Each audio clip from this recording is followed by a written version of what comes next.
we're in the last half hour of this presentation of this amazing day. So I've introduced him already. Here is Robert Gibbon. Hey. So I'm a solution architect. I run a small consultancy here in Belgium.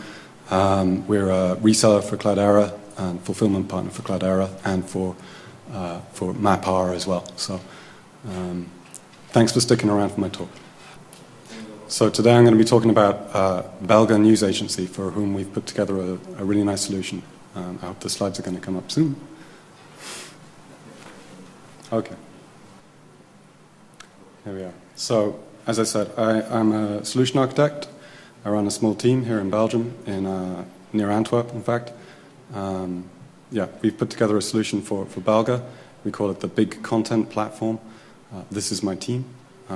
This is the team that put together the solution. So we have 6 people, and we're a growing team. Yeah. So we're specialized in Hadoop. What more can I say?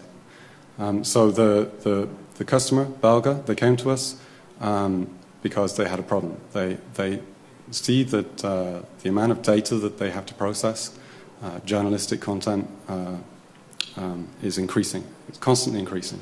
And the content professionals that they work with, they find it difficult to filter and sort the data, to make sense of it. So things like the relationships between the data get lost. And often the same stories come up time and again. So typically with major news coverage, a major incident, like a plane crashing or something, you get a lot of coverage of the same topic. Another problem that they have is that new content sources are added all the time. So things like RSS, the social media, other news provider APIs, broadcast media. You know, there's a lot of content out there. So to make sense of it, it's difficult. They wanted to put together a solution that they can use as a B2B solution. So it's a solution that they want to bring to market.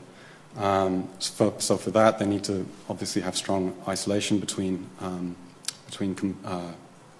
customer installations.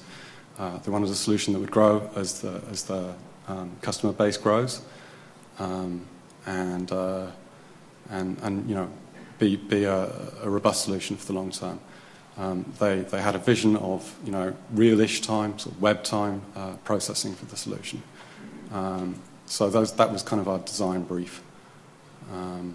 So we pitched Hadoop, which is coming up in a second, as a kind of base layer for that. I presume most people know what Hadoop is. It's basically a base platform for grid computing and grid storage. So it's ideal for large content repositories. We coupled it with Spark, particularly Spark Streaming, which is a real-ish time processing engine that can be run on top of a compute grid of Hadoop nodes. And we bundled a bunch of other components in there as well. So Tyson, which is a graph database, HBase, which backs that, and Solar Cloud, which is a full-text search engine that can run on top of Hadoop as well. So there's a stack of technologies that we picked from the ecosystem to run it. We also took a bunch of public datasets. So these are, you know, large-scale datasets out there on the market. We took Freebase, which is from Google, DBpedia, which is a distilled version of Wikipedia, and Wiktionary, which is a dictionary. We designed the solution as a sort of processing chain, modular chain, with each component being a Spark application, Spark streaming application, and linking to the next application in the chain. The system is highly resilient. That's the logical view of the solution.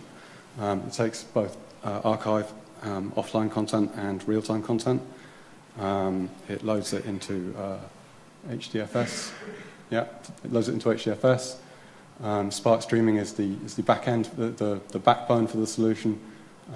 It has various calls out to different components within the Hadoop grid.